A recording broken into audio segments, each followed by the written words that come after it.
I want to begin by asking you a question, and that is, who in your world do you find very difficult to the point of impossible to accept?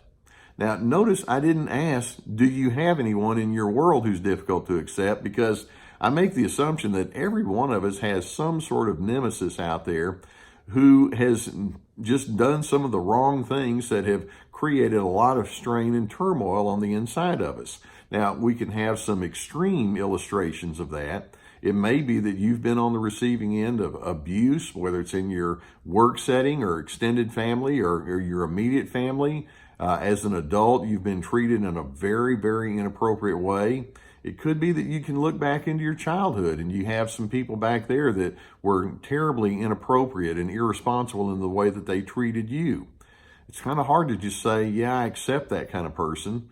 Or it may be that you have somebody that has a bit of a lesser issue. For example, they just may be someone that's quite argumentative or has a bad temper or just dismisses you and is very invalidating toward you for no particular good reason. It may be that you have somebody in your world who's extremely opinionated. Let's say they've got a view of politics that's the exact opposite of yours, and they love to talk about all of their political views that have nothing to do with how you think. It could be that you have somebody in your world that's just been grossly irresponsible. Maybe there's some people that you know that are terribly immoral and they just don't do life in a very clean way, and some of it spills over toward you. Do you get an idea of what I'm talking about? There are many, many different ways and reasons that people can present themselves that make it very hard for you to say, I accept you. Some folks, it just almost feels impossible. Now, before we go any further, I just want to ask another basic question, and that is, are your hard emotional responses strange? For example, maybe you feel angry, or maybe you feel hurt, or annoyed, or tense, or anxious, or disgusted by other individuals. Is that a bad or a wrong way for you to react? And my response there is, no, that's not strange. It's part of your humanity. In fact, your emotional reaction to that is your inner person's way of saying something's very wrong here, which is why I respond in a way that puts me on alert. And so it's not wrong for you to say, I don't like this, this harms me, this is something that creates distress. Now, the question I have is, as you continue in a mindset of non-acceptance toward other individuals, exactly what might that do to the insides of you? Now, here's where we get to kind of the difficult part of this.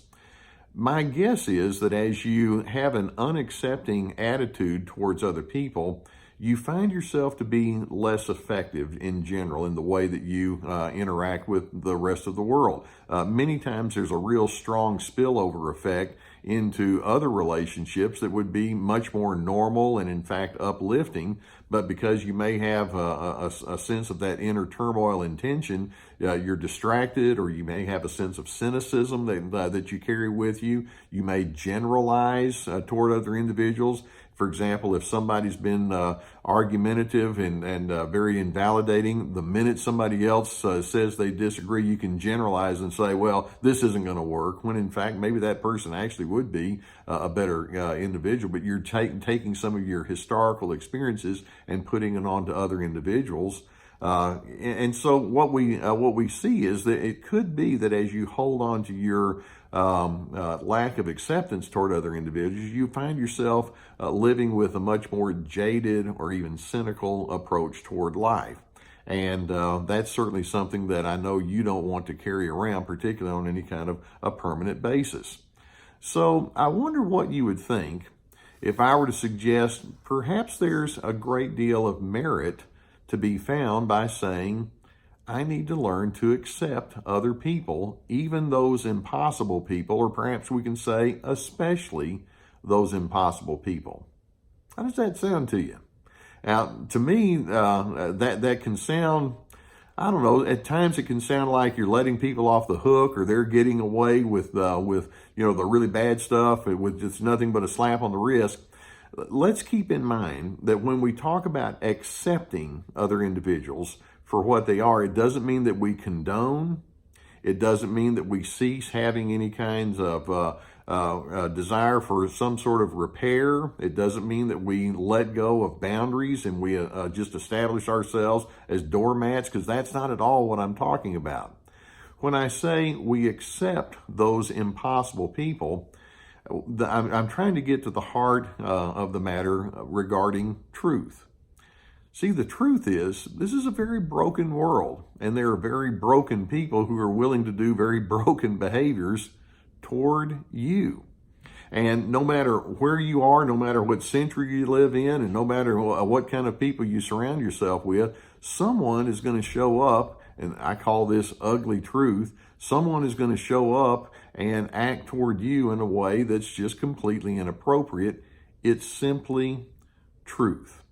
Now, so when we say we're going to accept people for what they are, what we're saying is I accept the fact that there are broken individuals. Now, there are certain other truths that we want to hold on to that are going to help you get beyond this, so that you don't feel like you're just turning into a person that says, I'll just have a blind eye toward that, because again, that's not what we're talking about.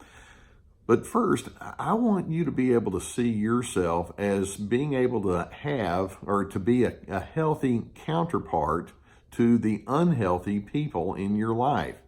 Can you think of yourself that way?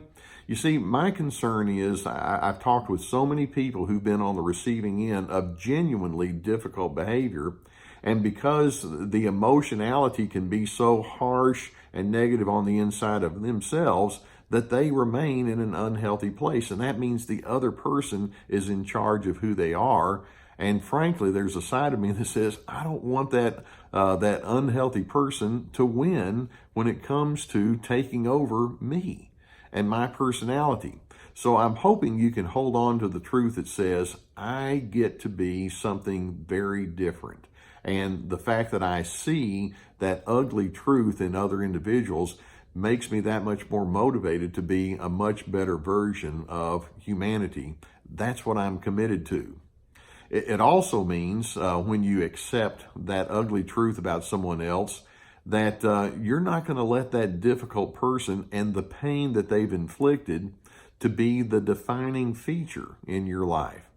You people out there who are difficult, you don't set my pace. You may want to control me. You may want to dictate who I'm supposed to be, but no, I don't let you do that.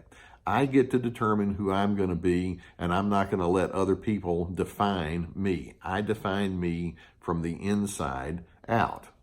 And it also means that you can see that difficult person's behavior as a commentary about them. It doesn't have to be a commentary about you. Many times when people are condescending and harsh and irresponsible and disrespectful toward you, they want to make you think that you're the problem. When in fact, by virtue of the fact that they're acting in such an irresponsible way, they're saying a whole lot more about the pain and the dysfunction that they carry around on the inside. And so by accepting them for what they are and saying, that's your truth, it also allows you to say, but I have an entirely different set of facts that I'm going to anchor my life down in, and it's not going to be whatever you're trying to peddle over there. So when I say let's learn to have a sense of acceptance about other individuals, what I'm hoping we can do is we can say, there are just some people that don't do life well at all. And so I acknowledge that as a fact. It's an actuality in life. Now, another fact is I don't have to be like that person. I don't even have to be in that individual's orbit. And the way that I'm going to remove them from my influence is I'm going to say, you may have those things about you as your truth. I anchor down on a different truth. My life is grounded in self-respect. My life is anchored in my dignity.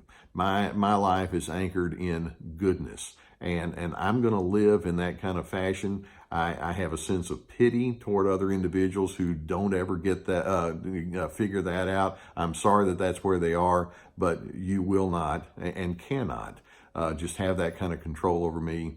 I'm going to do things in a much more clean kind of fashion. That's how I want it to be. Can you think like that? I do hope that you find these videos to have value. I want you to go beneath the video and you'll see the subscribe button. And if you haven't already subscribed, I invite you to do so. We have other resources beneath the video. I have some of my books there and some online workshops and some other kinds of things that you might find to be very helpful. So please take advantage of that. Just know that I am very honored to be along with you on your journey. I want to be a part of your growth, and I'm so pleased that you find this to be useful as you are making your attempts to be a much better version of you. So thank you for allowing me to be along with you. I will see you next time.